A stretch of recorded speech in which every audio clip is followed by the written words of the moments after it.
Welcome back to my YouTube channel. Today we're taking a very different approach. I want to talk about my turning point, in the hopes that if you're there, or if you're at that stage and you're looking for guidance, this gives you some sort of insight into as to what's helped me, what I would tell my younger self if I was back there, now knowing what I know. So first of all, I want to define what I meant by turning point. Not necessarily financial, it's more mental. And I think my life was pretty much a shit show. In a nutshell, pre-turning point was me being undervalued in every single aspect of my life where valued mattered. I valued what was out there, or I put things on a pedestal out there a lot more than I valued me, which got me overcompensating for the gap that I thought was created out there. The turning point was depression. The turning point was me actually coming to terms with the fact that I'm actually a dickhead. Best way to put it. I'm actually a twat. I am letting life do me in. And there's a speech that I started reciting on a daily basis. And it goes like this. Let me tell you something you already know. The world ain't all sunshine and rainbows. It's a very mean and nasty place, and I don't care how tough you are, it will beat you to your knees and keep you there permanently if you let it. You, me, or nobody is gonna hit as hard as life. But it ain't about how hard you hit. It's about how hard you can get hit and keep moving forward. How much you can take and keep moving forward. That's how winning is done. Now, if you know what you're worth, now go out and get what you're worth. But you gotta be willing to take the hits and not pointing fingers saying you ain't where you wanna be because of him or her or anybody. Cowards do that, and that ain't you. You're better than that. So, memorized the script, and I really started to live it. Broke up with my girlfriend. Told my guys I quit. Told my work girl I quit. Got headhunted by a company that offered me salary, manager's money, and I pretty much turned into a villain.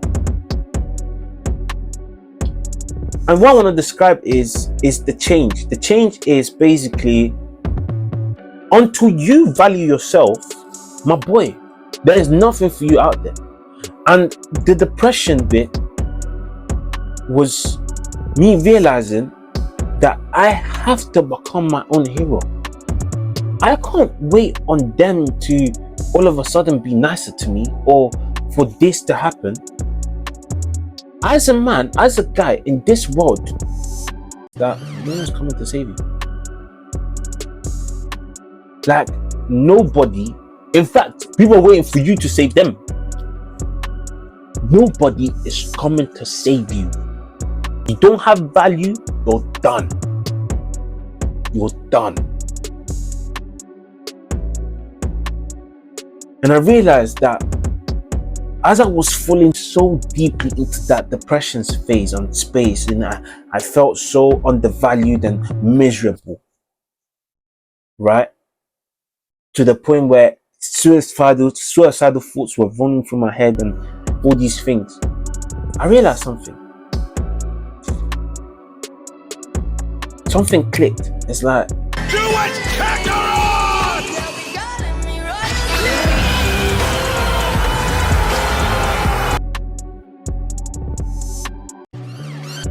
I wanted help, right? I wanted help. I promise you, I was ready to get the help. But I look left, they look up to me. I look right, they look up to me. I look in the middle, they look down on me. I had nowhere to go to. Nowhere to run to. My back was against the wall, and I said to myself, it's either I get out of this depression, and do what I want to do, or I'm done for. And that's when I decided that before anything or anyone, I'm gonna put me first. And I think as a guy, when you've, especially coming from a place where you want to be kind and you want to look after people and you've got a big heart, you wear your heart on your sleeve, all these things, it's a very difficult passage to do, because it's like your mind will automatically think you're selfish, but you're not selfish. You're not. And I'll tell you why. Because you cannot help someone until you help yourself. You not being able to help yourself is being selfish.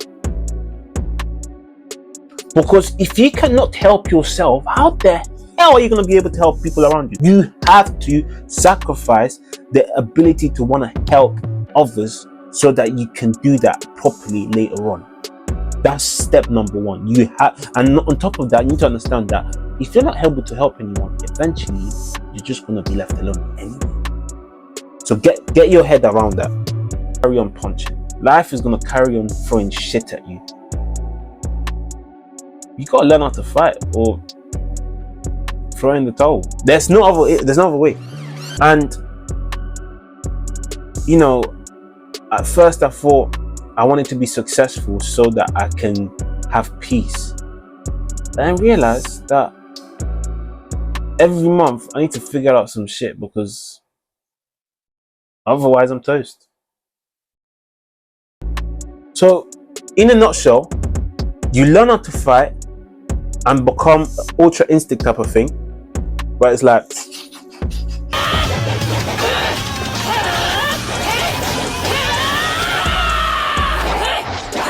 because you're used to it now. It's like Bill, this, or life is gonna carry on kicking you until you pretty much you'll be like, no, I don't want it. But the reality is, whichever choice you make is gonna be hard. You can stay where you are and let life kick you in the ass, or you can get back up and fight back. Literally, sat down and discussed all these things, and I just realized I am caring about people that don't go two shits about me. I need to stop that. So the moment I stripped that concern, to the world I became a monster, or you name it. But what that also meant is that I gained respect. Because I respected myself, respect was out there too. Do you know what happened to the company that I quit from because I got a much better salary offer? They came back to me and offered me a higher role. And I'm not saying that this is the lifetime, or this is 100% facts proven method or whatsoever. No. I wouldn't say it. But more likely than not, when you respect yourself, things are gonna start happening. When you set your own standards, I remember I used to call it my box. The moment I have to step outside the box to entertain any sort of bullshit, I can't entertain that. It's too expensive. Because in that box is everything I need to carry in other. So for instance, when you're going to the airport, you've got a luggage. If that luggage quantity or heaviness hits whatever ticket you paid for's limit, you now need to start paying extra. It could be extra £50, extra whatever, but you're paying extra. That's exactly how you should look at your self-respect. Your self-respect, this is the limit. You step out of it, I can't do anything. I can't help you. And I'm sharing this to hopefully inspire someone to make their peace with their self-respect.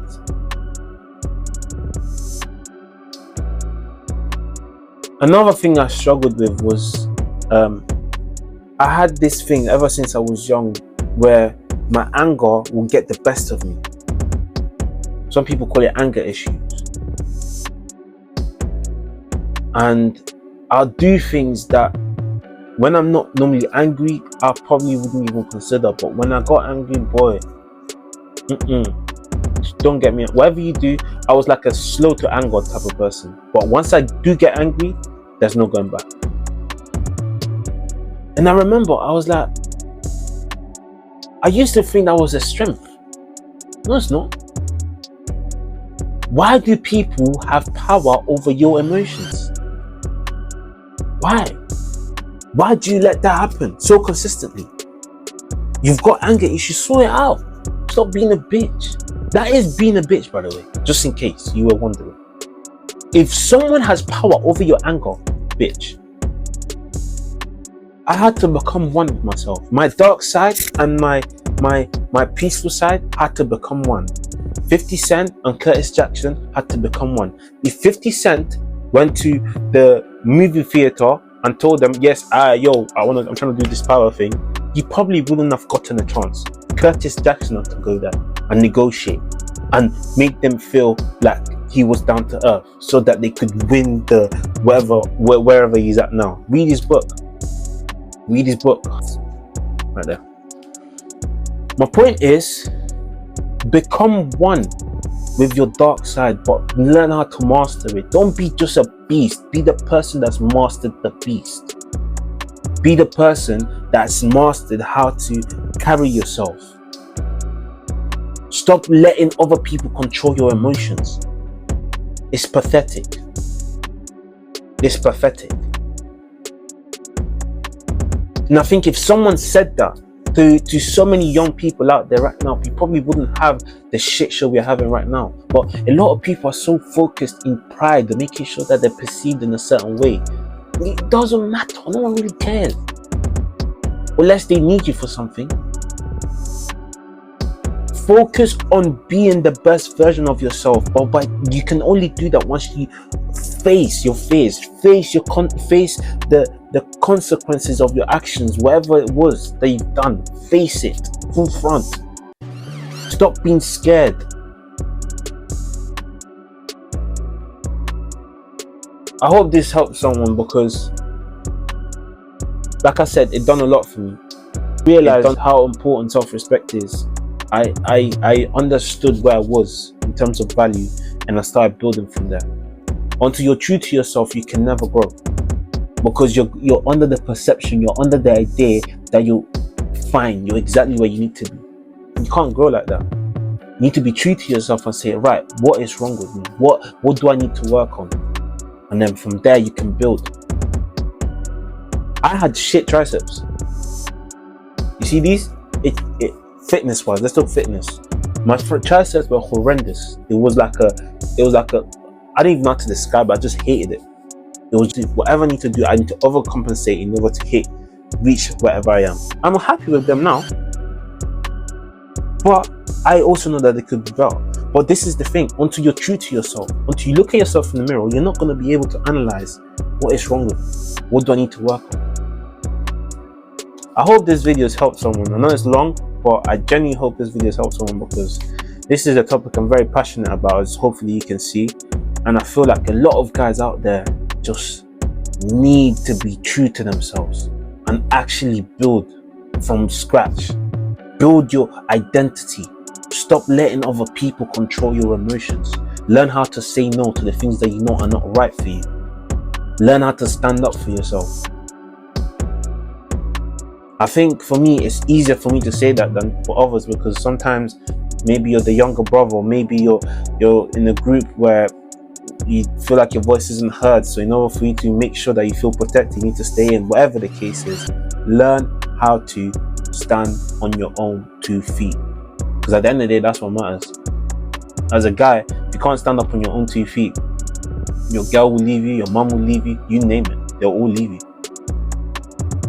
Until you stand up for yourself, everyone will leave you eventually. They might stay there for the time being, but you will be left alone, because no one wants to be with a loser. Being a winner is hard, being a loser is just as hard. You don't make a decision, you've made a decision. That as you become one, as you become the person that's mastered your beast, you become someone that's on their way to becoming a winner. I think this is something that a lot of people don't talk about, but it's definitely something that I know a lot of people faced and has helped them become who they are today. and they wouldn't be who they were today without having this transition, this turning point, like I said. Thank you for watching. I know today was a bit serious, but don't worry, we're back to on seriousness from next week. So yeah, cool. Moving forward, yeah, just more stuff coming, guys. I've got a big announcement as well. Big announcement that's going to be uploaded soon as well, so stay tuned, and I appreciate the support.